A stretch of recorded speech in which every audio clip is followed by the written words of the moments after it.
Photo. So అప్పుడు నేను నా కళ్ళతో చూసిన is a big achiever, big administrator. ఆయన వస్తుంటే ఐఏఎస్లో కూడా భయపడ్డటువంటి సిచ్యువేషన్ నేను చూసిన. అదే చంద్రబాబు నాయుడు గారిని 2014లో చూడలేకపోయినా, ఎందుకంటే తర్వాత ఆయనకున్న చరిష్మ పోయింది. కానీ ఆ 10 ఏళ్ళు ఆయన అడ్మినిస్ట్రేషన్ చేసింది, అదొక చరిత్ర. అట్లనే రాజశేఖర రెడ్డి గారు ఆ రాజసం ధోతిలో కూడా, ఆ రాజసం పంచకట్టులో కూడా ఆ రాజసం ఎవరు చేయలేరు. అట్లనే కేసీఆర్ గారు అడ్మినిస్ట్రేషన్ ఏంది అంటే భయపెట్టైనా సరే అట్లా నిలబెట్టారు. సో అది ఆయన స్పెషాలిటీ. సో వీళ్ళందరూ చరిత్రలో నిలిచిపోయే మనుషులు. Okay, right. 2 రాష్ట్రాల్లో జనసేన పార్టీ యొక్క ప్రభావం, జనసేన పార్టీ స్థాపించిన అధినేత యొక్క ఇంపాక్ట్, పవన్ కళ్యాణ్ గారు ఇక్కడ పాలిటిక్స్లో 6 స్థానాల్లో వాళ్ళ అభ్యర్థులను పెట్టి 8 స్థానాల్లో పెట్టారు. 6 స్థానాలు ఐ థింక్ ఆయన ప్రచారం చేసినట్లున్నారు ఇక్కడ. సో ఎలాంటి ఇంపాక్ట్ 8 స్థానాల్లో ఏమైంది? డిపాజిట్ కూడా రాలేదు. నేను ఎప్పుడో చెప్పిన పరిస్థితులు బాగాలేవు అని చెప్పిన. ఎవరికి? పవన్ కళ్యాణ్ గారికి. ఓకే, ఏంటి తన జాతకం ఏలినాశం నడుస్తుంది. ఓకే, 2025 వరకు ఏలినాశం నడుస్తుంది. ఇవాళ ఆంధ్రప్రదేశ్లో ఆయన ఇండిపెండెంట్ కొట్లాడుంటే ఇవాళ మెయిన్ అపోజిషన్ అవుతాడు. రేపు పొద్దున 24లో జగన్ గారికి వ్యతిరేకంగా ఫైట్ చేస్తే ఆయనకి 20 నుండి 25 సీట్లు వచ్చి ఆయన అపోజిషన్ ప్లేస్లో కూర్చుంటుండే. ఓకే. సో మనం చెప్తే నేను అదే చెప్తున్నా, మన మాట వినాలే అనే రూల్ ఎక్కడుంది? ఎవరిష్టం వాళ్ళది. ఓకే.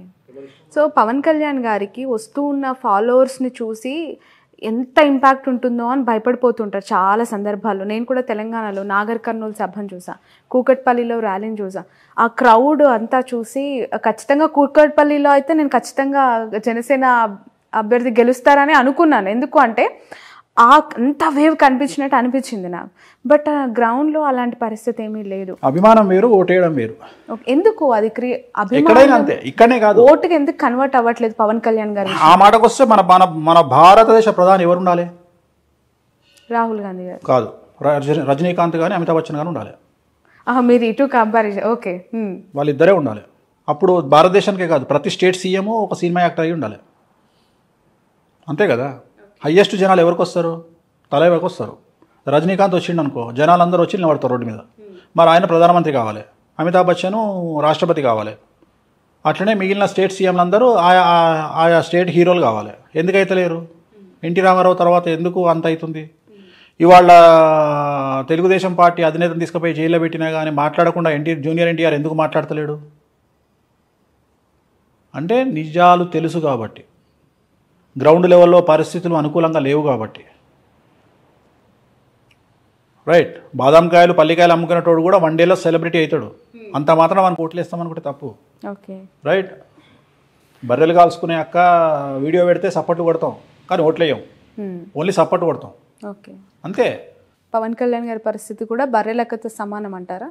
బర్రెలక్కతో సమానం అనట్లేదు నేను. అనేది సెలబ్రిటీ స్టేటస్ వేరు, జనాలు రావడం వేరు, ఆ వచ్చిన వాళ్ళు ఓటు హక్కు కింద కన్వర్ట్ అవ్వడం వేరు. నేను మాట్లాడేది అది. దాన్ని చూసి జనాలను చూసి ఓట్లు పడతాయి అనుకోవడం తప్పు అని చెప్తున్నా. ఎప్పుడే కానీ జనాలకు ఓట్లకు సంబంధం లేదు. బట్ టీడీపీతో పొత్తుని ఒకవేళ వాళ్ళు విరమించుకున్నా, పవన్ కళ్యాణ్ గారు విరమించుకొని బీజేపీతో కలిసి ఎన్నికల్లోకి దిగితే ఇంపాక్టెడ్ సీట్స్ ఏమైనా, అంటే ఏమైనా ఇన్ఫ్లుయెన్స్డ్ సీట్స్ ఏమైనా ఉండొచ్చా ఏపీలో? ఇప్పుడు ఇండివిజువల్గా పవన్ కళ్యాణ్ రేపు పొద్దున కూడా టెక్నికల్గా మాట్లాడితే పవన్ కళ్యాణ్ గారు పోటీ చేస్తే టీడీపీ ఓటు పవన్ కళ్యాణ్ గారికి కన్వర్ట్ అవుతుందా? నా సింపుల్ క్వశ్చన్.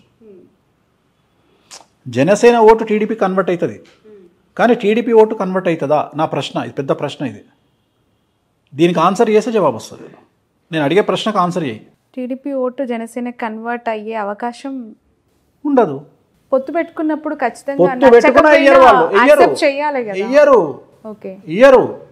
తెలంగాణలో 8 చోట్ల జనసేన పోటీ చేసింది. ఎవరితో కలిసి పోటీ చేసింది? బీజేపీతో కలిసి పోటీ చేసింది. సంస్థాగతంగా ప్రతి కాన్స్టిట్యున్సీలా సరే పోనీ వద్దు అనుకుందాం, అట్లీస్ట్ ఒక 8 కాన్స్టిట్యున్సీలలో ఒక 4 కాన్స్టిట్యున్సీలలోనన్నా 15,000 ఓట్లు పడాలి కదా. అట్లీస్ట్ 16,000 ఓట్లు పడితే డిపాజిట్ దక్కుతుంది. అంటే బీజేపీకి ఓట్లు 15,000 ఓట్లు కూడా లేవా కాన్స్టిట్యున్సీలో? ఆ 15,000 ఓట్లు ఎందుకు కన్వర్ట్ కాలే జనసేనకు? ఇదే ప్రశ్న ఆంధ్రాలో ప్రత్యక్షమవుతుంది, ఉత్పన్నమవుతుంది. నేను అడిగే ప్రశ్నే ఇది. జనసేనకు బీజేపీ ఓటు షేరు ఎందుకు కన్వర్ట్ కాలేదు తెలంగాణలో? బీజేపీ, టీడీపీ, జనసేన ఇంచుమించు 3 కలిసి పోటీ చేసినట్టే ఒక రకంగా చెప్పాలంటే తెలంగాణలో అనుకుందాం. ఇల్లీగల్గానో లేకపోతే అన్అఫీషియల్గానో మరి జనసేనకు బీజేపీ ఓట్లు ఎందుకు కన్వర్ట్ కాలే, ఎందుకు ట్రాన్స్ఫర్ కాలే? టీడీపీ జనసేన బీజేపీ పోటీ చేసినట్టే కదా తెలంగాణలో. టీడీపీ ఎన్నికల బారి నుంచి లేదు, కానీ అన్అఫీషియల్ గానే సపోర్టే కదా. జనసేన అంటే టీడీపీ కూడా జనసేనతో కలిసింది ఆంధ్రాలో. లేదు ఇప్పుడు ఇక్కడ టీడీపీ ఎన్నికల నుంచి తప్పుకొని వాళ్ళ కార్యకర్తల్ని లేదంటే ఆ పార్టీ సింపథైజర్స్ ని ఎటువైపు మళ్ళించింది అంటే గాంధీ భవన్ వైపు మళ్ళించింది. గాంధీ భవన్ లో కాంగ్రెస్ జెండాలతో పాటు టీడీపీ జెండాలు పట్టుకోవాలి. తప్పు మళ్ళలేదు. సెటిలర్స్ గనక ఇవాళ కాంగ్రెస్ కోటేసి ఉంటే హైదరాబాద్ లో కాంగ్రెస్ కు 10 సీట్లు వచ్చాయి. ఒక్క సీట్ కూడా రాలే హైదరాబాద్ లో. రంగారెడ్డి హైదరాబాద్ లో మొత్తం బీఆర్ఎస్ ఫుల్ స్వీప్ చేసింది అంటే దాని అర్థం ఏంది అంటే మొత్తం గుండుగుత్తగా టీఆర్ఎస్ కేసీఆర్ సెటిలర్స్ అందరూ. ఎవ్వరు కూడా చంద్రబాబు నాయుడు ఇష్యూస్ బేస్ చేసుకొని ఏ ఒక్కడు కూడా కాంగ్రెస్ పార్టీకి వెయ్యలేదు అనేది తేటతెల్లమైతుంది. సో టీడీపీ సింపథైజర్స్ కావచ్చు, టీడీపీ నాయకులు కావచ్చు, చంద్రబాబు మనుషులు ఎవ్వరు రేవంత్ కు సపోర్ట్ చేయలే. చేసుంటే ఇవాళ సిటీ మొత్తం కనీసం 10 సీట్లు కొట్టేది. ఓకే, అప్పుడు ఇంకా కాంగ్రెస్ కి ఇంకా ఎక్కువ సీట్లు. నేను అదే చెప్తున్నా, 10 సీట్లు కొట్టేది హైదరాబాద్ లో. కొట్టలేదు అంటే ఫుల్ అసలు కన్వర్టే కాలే. మొత్తం యాజ్ ఇట్ ఈజ్ గా ఓట్లన్నీ గుండుగుతగా టీఆర్ఎస్కి వెళ్ళినాయి. సో ఇది జరగలేదు. అంటే జనాలు చంద్రబాబు నాయుడు ఇష్యూని వేరే రకంగా చూసారు, తెలంగాణ ఇష్యూని వేరే రకంగా చూసారు. రెండోది, సెటిలర్స్ అనే పదం ఇక మీదట వాడద్దు. వాళ్ళు కూడా తెలంగాణలో భాగస్వాములే. ఎందుకంటే వాళ్ళు తెలంగాణ పీపుల్ లాగానే బతుకుతున్నారు. వలస వచ్చిన వాళ్ళు కానీ ఎక్కడ కూడా సెటిలర్స్ లాగా లేరు. అందువల్ల వాళ్ళు ఓన్ చేసుకొని ఓట్లేసారు తెలంగాణ. బట్ కేటీఆర్ గారు చేసిన కొన్ని చంద్రబాబు నాయుడు గారి అరెస్ట్ విషయంలో కమెంట్స్ అనేవి నెగిటివ్ ఇంపాక్ట్ చూపించాయి పార్టీకి అనేది చాలా. ఒకవేళ ఎలక్షన్ రోజుకు ఆయన లోపల ఉంటే జరిగేదేమో, అప్పటికే ఆయన వదిలేసారు. అందువల్ల ఆ ఇంపాక్ట్ పడలేదని చెప్తున్నా. ఆయన లోపల ఉంటే ఫీలింగ్ మారేమో, కానీ ఆయన బయట ఉన్నట్టే కదా. దాని వేడి తగ్గిపోయింది అప్పటికి. ఆ సీన్ వేడి తగ్గిపోయింది కాబట్టి జనాలు కూల్ అయిపోయింటారు. సో తెలంగాణలో టీడీపీ ఇంపాక్ట్ లేదు, జనసేన ఇంపాక్ట్ లేదు, జీరో లేదు, ఉండబోదు, ఫ్యూచర్లో కూడా ఉండదు. ఓకే, ఏపీ పరిస్థితికి చంద్రబాబు నాయుడు గారు ఇన్ ఫ్యూచర్ మీరు 2 టర్మ్స్ ఇప్పుడు జగన్మోహన్ రెడ్డి గారే వస్తారంటున్నారు కదా. నెక్స్ట్ 2 టర్మ్స్ జగన్మోహన్ రెడ్డి గారు వస్తారు. 2024-29 ఎవరు? జగన్మోహన్ రెడ్డి వస్తాడు, ముఖ్యమంత్రి ఆయనే అవుతారు. మరి ఆయన పార్టీ ఆయన అంటే మీ నోట్ నుంచి చెప్పాలి. జగన్మోహన్ రెడ్డి గారు 2024లో మరియు 2029లో ఆయనే ఆంధ్రప్రదేశ్ రాష్ట్రానికి ముఖ్యమంత్రిగా ఉండబోతా ఉన్నారు. డామ్ షూర్ గా. ఇది రికార్డ్ అవుతుంది కదా బాబు, రికార్డ్ చేస్తున్నా. ఆ తర్వాత అయినా చంద్రబాబు నాయుడు గారు ముఖ్యమంత్రి అయ్యే అవకాశం ఉందా? ఏందమ్మా రాసుకొచ్చుకుంటా, 200 ఏళ్ళు బతుకుతాను బడే ఉన్నావు నువ్వు, నాకు అర్థమైతే లేదు. అంటే 74 ఏళ్ళు ఇప్పటికే అన్నారు తెలంగాణలో రేవంత్ రెడ్డి గారు సీఎం. కాదమ్మా, 74 ఏళ్ళు ఆయనకు రాజకీయ గండం ఉంది, పరిస్థితులు అనుకూలంగా లేవు కాంగ్రెస్ పార్టీకి అని చెప్పారు. ఏపీలో జగన్మోహన్ రెడ్డి గారు 2 టర్మ్స్ వచ్చిన తర్వాత ఏమైనా సిచ్యువేషన్స్ బ్యాడ్ గా వెళ్లే అవకాశం కనిపిస్తుంది? ఏం లేదు. ఇంకా రేపు 2024లో జగన్మోహన్ రెడ్డి సీఎం అయినాక టీడీపీ అనే పార్టీ ఏడు ఉంటుంది. ఓకే, తర్వాత చూద్దాం కదా. ఆ పార్టీ 29 వరకు సస్టైన్ అయినప్పుడు కదా ఆ పార్టీ అప్పటి వరకు సస్టైన్. ఇప్పుడు నేను ఇంతకుముందు చెప్పిన 2017లో ఒక ఇంటర్వ్యూలో చెప్పిన ఏమని అంటే, రాజశేఖర్ రెడ్డి లాగా మారిన జగన్మోహన్ రెడ్డి గారిని చూస్తారు మీరు అని చెప్పిన. అన్నట్టుగానే ఆయన మారిన తర్వాత ఆయనకు జనాల్లో లీడర్లు నమ్మకం వచ్చింది. అట్లనే ఇంకో మాట చెప్తున్నా ఇప్పుడు నీ తరపున, కేసీఆర్గా మారబోతున్న జగన్మోహన్ రెడ్డిని చూస్తారు 24లో. అర్థమైందా డైలాగ్? ఓకే, కంట్రోల్ చేస్తాడు. ఓకే, అందరినీ కంట్రోల్ చేస్తాడు. సో ఇంకా తిరుగులే జగన్మోహన్. స్థానబలం ఏంటంటే స్థానబలం. మేము తెలంగాణలో ఉన్నాం కాబట్టి ఆంధ్రలో మమ్మల్ని ఏం చేస్తారు అని చాలా మంది అనుకుంటారు. కానీ బట్ కుటుంబానికి సంబంధించి పదే మాట్లాడుతూ ఉన్న వాళ్ళకి అంటే ఇంపాక్ట్ ఏ విధంగా ఉంటుంది అంటారు? ఈ ఎలక్షన్స్ టైంలో చెల్లి షర్మిల గారు తెలంగాణకు వచ్చేసారు, తల్లి గౌరవ అధ్యక్షురాలుగా రాజీనామా చేశారు, ఇప్పుడు ఆయనతో భార్య ఉన్నారు భారతి గారు. పరోక్షంగా సపోర్ట్ చేసినా కూడా ఆమె ప్రత్యక్ష రాజకీయాలకు వచ్చే అవకాశం ఉందంటారు? లేదమ్మా, లేదు, రారు. ఓకే, ఆ నెసిటీ లేదు వాళ్ళకి. వాళ్ళ ఫ్యామిలీకి అవసరం ఏముంది? ఇప్పుడు సరే, ఇప్పుడు షర్మిల ఫైటింగ్ ఇంకోటో అవన్నీ వ్యక్తిగతమైన అంశాలు. ఇప్పుడు తెలంగాణలో నాకు తెలిసిన ఫ్యామిలీ ఉంది. అన్న టీఆర్ఎస్లో ఉన్నాడు, తమ్ముడు బీజేపీలో ఉన్నాడు, వాళ్ళ పెద్దన్న కాంగ్రెస్లో ఉన్నాడు. వాళ్ళు అనామకులు కాబట్టి వాళ్ళ గురించి మాట్లాడుకోము. ఇది సీఎం ఫ్యామిలీ కాబట్టి మాట్లాడుకుంటున్నాం. అట్లా ఎన్ని ఫ్యామిలీలు లేవు తెలంగాణలో? నాకు తెలిసిన వాళ్ళు మస్తు మంది ఉన్నారు. ఓకే, సో అది కామన్ కదా. దాన్ని పెద్ద విశేషించి మాట్లాడుకోవాల్సినటువంటి అవసరం లేదు. వాళ్ళ జాతకరీత్యా ఉంటుంది. షర్మిల జాతకము, షర్మిల ఆంధ్రప్రదేశ్లో ఎంపీ కావాలి అంటే జగన్మోహన్ రెడ్డి చెప్పినట్టు ఉంటుంది. అన్న నాకు ఎంపీ అంటది, రాజ్యసభ ఇస్తాడు, ఎంపీ ఇస్తాడు, పోతుంది. ఆమె జాతకంలో రాజయోగం అనుభవించే పరిస్థితి లేదు కాబట్టి వ్యతిరేకమైన నిర్ణయాలు తీసుకుంటుంది. So as nothing but decision. ఆమె తీసుకునే నిర్ణయాలు ఆమె జీవితము. ఆమె పార్టీ పెట్టినా, తెలంగాణలో కాంగ్రెస్ పార్టీకి పోయినా, లేకపోతే ఇంకో మాట మాట్లాడినా ఇవన్నీ కూడా రాజకీయ జాతకపరమైన అంశాలే కదా. సో ఆమె తీసుకునే నిర్ణయాలు, ఆమె మాట్లాడే మాటలు ఆమె జీవితాన్ని డిసైడ్ చేస్తాయి. ఎలా ఉండబోతుంది అంటారు షర్మిల యొక్క పెద్ద గొప్పగా ఉండదు. ఓకే, షర్మిల గారు జగన్ దగ్గరికి పోతే హ్యాపీగా ఉంటుంది ఆమె జీవితం. ఆయన లేకుండా ఆమెను ఊహించుకోలేం.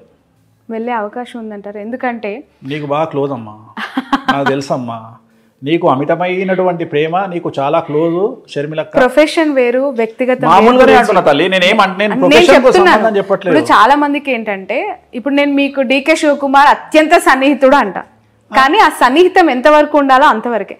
షర్మిలమ్మ గారు పార్టీ పెట్టినప్పటి నుంచి టిల్ టుడే ప్రతి ఒక్క పొలిటికల్ యాక్టివిటీ పైన నా కవరేజ్ ఉంది. అండ్ ఒక మహిళ, ఇప్పుడు కల్వకుంట్ల కవిత గారు అవ్వచ్చు, ఇటు మన షర్మిల గారు అవ్వచ్చు. ఇప్పుడు షర్మిల గారి గురించి మనం ఇప్పుడు కాదు, పార్టీ పెట్టిన రోజు నుండి మాట్లాడుకుంటున్నాం. నేను ఎప్పుడైనా పాజిటివ్ గా మాట్లాడినా, ఓ మొత్తం ఇరగదీస్తుంది అని చెప్పినా, 1% ఇంపాక్ట్ కూడా ఉండదని చెప్పిన, నిజమైంది కదా. నేనేం మాటలు మార్చట్లేదు కదా. మీరు ఆ రోజు కూడా నువ్వు ఆమె దగ్గర ఇంటర్వ్యూ తీసుకొని వచ్చిన మరుక్షణం నేను చెప్పిన ఏముండదు తల్లి, అంత నార్మలే ఉంటుంది పరిస్థితి అని చెప్పిన, అంతే తప్ప నేనేం గొప్పగా మాట్లాడాను. అంతలాగా ఒక పాదయాత్ర, నిజంగానే చెప్పాలి, ఒక మహిళగా ఆమె చేసిన పాదయాత్రని నేను కల్లారా చూసిన వ్యక్తిగా కష్టం వేరు, చాలా చాలా బాధపడ్డాను ఆ రోజు.